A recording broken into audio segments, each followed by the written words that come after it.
Hello students, आज हम structure of atom में एटॉमिक स्पेक्ट्रम को समझने वाले हैं। तो सबसे पहले देखते हैं क्या है एटॉमिक स्पेक्ट्रम। सबसे पहले लाइट के केसेस में स्पेक्ट्रम को समझते हैं। जब हम किसी लाइट को, ऑर्डिनरी लाइट को किसी प्रिज्म से गुजारते हैं तो ये 7 कलर्स में डिवाइड हो जाता है, जिन 7 कलर्स को हम विबज्योर के नाम से जानते हैं। Violet, indigo, blue, green, yellow, orange और रेड। जब ये 7 कलर में डिवाइड हो जाता है, इसको हम कहते हैं डिस्पर्जन ऑफ लाइट। इसे हम डिस्पर्जन ऑफ लाइट कहते हैं।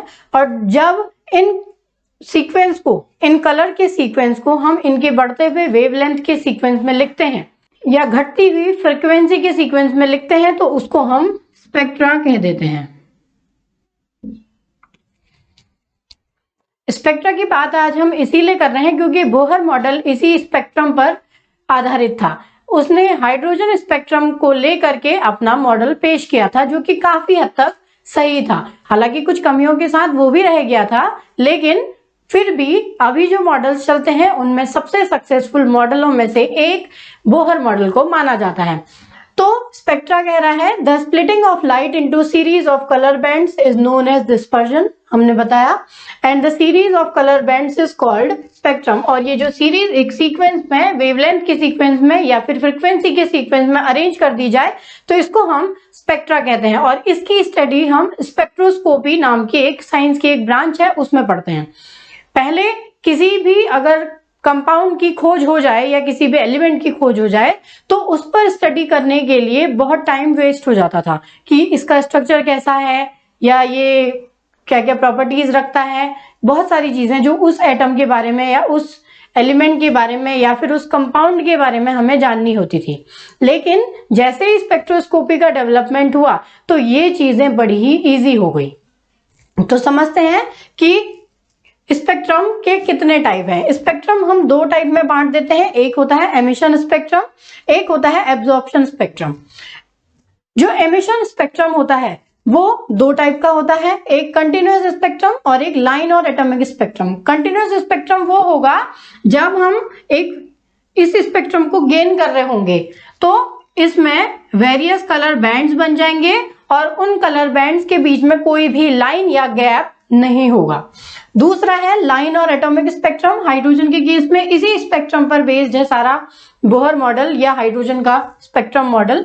तो लाइन या एटॉमिक स्पेक्ट्रम वो होता है जिसमें 2 बैंड्स के बीच में एक लाइन बनी होगी, जो एब्जॉर्ब हो गया होगा वो लाइन के रूप में दिखाई देगा और जो एमिट हो गया होगा वो एक गैप के रूप में वहां पर शो होगा।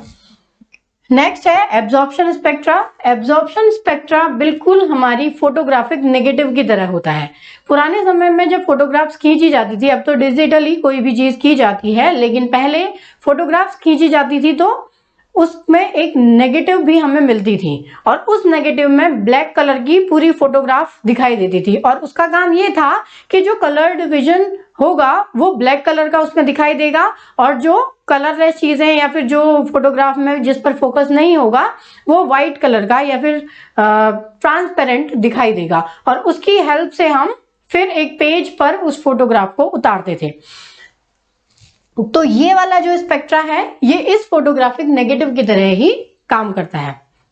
चलिए आगे बढ़ते हैं और जानते हैं कि हाइड्रोजन का लाइन स्पेक्ट्रा या एटॉमिक स्पेक्ट्रा क्या है।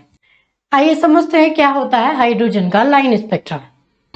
रिडबर्ग ने एक इक्वेशन दी और उन्होंने कहा कि हाइड्रोजन के जितने भी स्पेक्ट्रम बनते हैं उन सभी की वैल्यू इससे वेरी करती है। इन्होंने 109677 into 1/n1 square minus 1/n2 square, इस वैल्यू को उन्होंने हाइड्रोजन स्पेक्ट्रा को समझने के लिए दिया। उन्होंने कहा कि अगर n1 की वैल्यू 1 होगी और n2 की वैल्यू 2 होगी या 2 से ऊपर कितनी भी हो सकती है, 3 4 5 6, तो उस सिचुएशन में ये जो सीरीज बनाएगा उस सीरीज का नाम लाइमन सीरीज होगा। और जब इस n1 की वैल्यू 2 होगी और इसकी 3 4 5 कुछ भी हो सकती है तो उस स्थिति में इसको बामर सीरीज कह देंगे। और नेक्स्ट ऐसे ही उन्होंने बढ़ते गए और उन्होंने कहा कि पहली सीरीज का नाम लाइमन है जहां n1 की वैल्यू 1 और n2 की वैल्यू 2 3, और ये जिस रीजन पर बनती है उस रीजन को हम अल्ट्रावायलेट रीजन कहते हैं। नेक्स्ट बामर सीरीज जिसमें n1 की वैल्यू 2 है और 3 4 वैल्यू n2 की है या उससे ज्यादा भी हो सकती है, तो ये जिस रीजन पर बनता है उसको विजिबल रीजन कहते हैं। नेक्स्ट सीरीज पास्चन सीरीज, और अगली ब्रैकेट फुंड और हम्फ्री। मींस आप N1 की वैल्यू जितनी लेंगे N2 की उससे +1 या +2 उससे आगे ले सकते हैं। अब समझते हैं कि क्या है ये सीरीज। जैसे हम हाइड्रोजन को अगर देखें तो ये हाइड्रोजन का न्यूक्लियस है, ये इसकी पहली शेल जहां पर इसका एक इलेक्ट्रॉन रहता है, क्योंकि हाइड्रोजन के पास केवल एक इलेक्ट्रॉन होता है, तो इसे हाइड्रोजन की पहली क्लास मान लिया जाएगा जिसे n=1 कह दें। और ये दूसरी क्लास है जहां पर इलेक्ट्रॉन तो नहीं रहते लेकिन क्लासेस अवेलेबल होती हैं या फिर आपके ऑर्बिटल्स अवेलेबल होते हैं। इट इज n=2 और नेक्स्ट n=3, नेक्स्ट n=4 और इस तरीके से बढ़ते जाएगी आपके ऑर्बिटल्स की संख्या। अगर इलेक्ट्रॉन यहाँ मौजूद है तो ये यहीं इसी ऑर्बिटल में घूमता रहेगा लगातार, लेकिन अगर कहीं से इसको एनर्जी मिली तो एनर्जी मिलने के बाद ये इलेक्ट्रॉन यहाँ नहीं रहेगा, क्योंकि इस जगह रहने के लिए एक इसे लिमिटेड अमाउंट ऑफ एनर्जी चाहिए। अगर उससे ज्यादा एनर्जी हुई तो ये अपना लेवल छोड़ करके नेक्स्ट लेवल में जंप कर जाएगा। अगर उससे ज्यादा एनर्जी मिलेगी तो इस लेवल को छोड़कर अगले लेवल में जंप कर जाएगा, और अगर उससे भी ज्यादा एनर्जी मिली तो इस लेवल को छोड़ करके इस लेवल पर चला जाएगा। और लेवल पर से ऊपर जाने के बाद वहां वो कुछ ही देर रह पाएगा, अप्रॉक्स 10⁻⁸ सेकेंड। 10⁻⁸ सेकेंड रहने के बाद इसे अपनी क्लास में वापस आना होगा, लेकिन वापस आने के दौरान जो एक्स्ट्रा अमाउंट ऑफ एनर्जी है ये उसे रिलीज करेगा, और उसी रिलीज्ड एनर्जी को हम स्पेक्ट्रा कहेंगे। और ऐसे ही अगर इलेक्ट्रॉन माना यहां से यहां गया और यहां आने के बाद उसे फिर से एनर्जी मिली तो वो इस लेवल को छोड़कर अगले लेवल में जाएगा, और अगर ज्यादा एनर्जी मिली तो और ऊपर लेवल में जाएगा। इस तरह से इसके लेवल्स कंटिन्यूअसली बढ़ते जाएंगे, लेकिन ऊंचे लेवल्स में जाने के बाद इसे 10⁻⁸ सेकेंड के बाद वापस आना होगा, और वापस आने के दौरान ये एनर्जी इमिट करेगा, एनर्जी को रिलीज करेगा, और वही रिलीज्ड एनर्जी हमें स्पेक्ट्रा की फॉर्म में दिखाई देगी। और उन सीरीज का जो कि एमिशन के दौरान जो हमें एनर्जी लेवल या फिर स्पेक्ट्रा प्राप्त हुए हैं उनके नाम लाइमन, बामर, पास्चन, ब्रैकेट, फुंड और हम्फ्री है। इनमें से सबसे लेटेस्ट हम्फ्री है जिसे आजकल ही ढूंढा गया है कुछ ही समय पहले। आई होप आपको हाइड्रोजन का एटॉमिक स्पेक्ट्रा समझ में आया होगा, और अगर आपको हमारी वीडियो पसंद आई है तो प्लीज लाइक कीजिए। Thanks for watching.